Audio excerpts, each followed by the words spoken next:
If you haven't heard of the Yamaha WR range and you're watching this video, where have you been? Now, these have been a stalwart of the enduro scene, the off-road world, from beginners right up to GP world enduro level, and even the Dakar.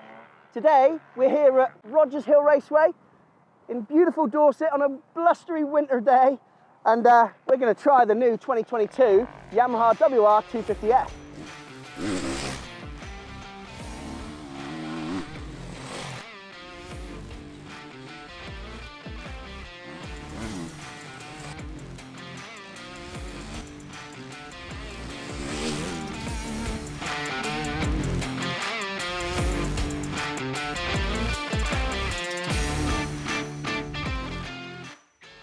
Now, I've got a little bit of history with the Yamaha WR.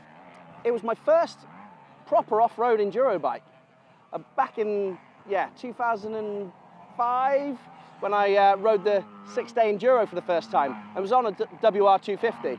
Now, let me tell you, things have changed a lot. Not just in the last couple of years, but the frame went from steel to aluminium, I don't know, a long time ago. But now, they've really focused on the technology. It's gone very much in depth, so you can actually change the mapping of the bike on the phone within seconds, and that's what we did this morning.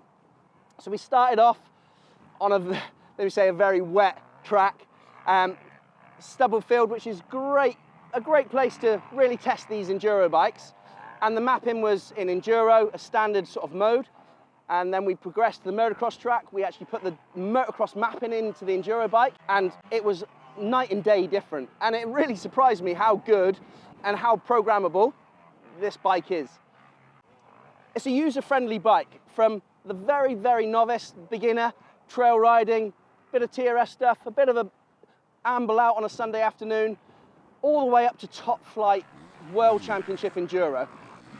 So this bike comes in at a very good price of $7,799, something around that.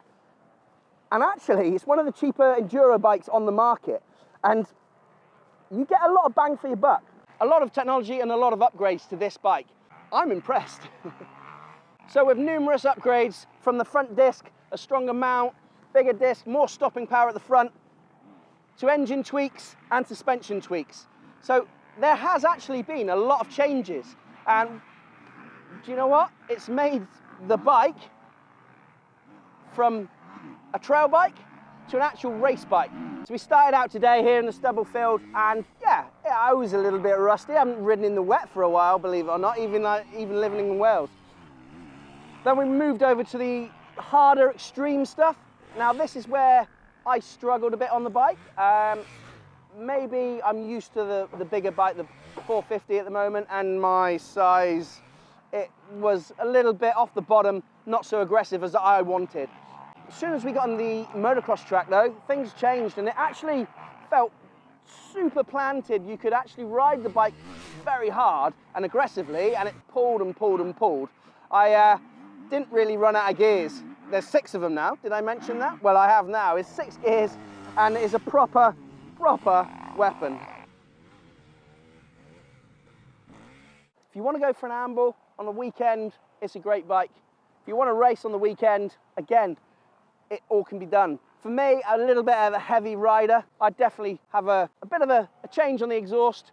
We had an opportunity to ride with the Aquaprovic, and yes, that opens the bike up a lot.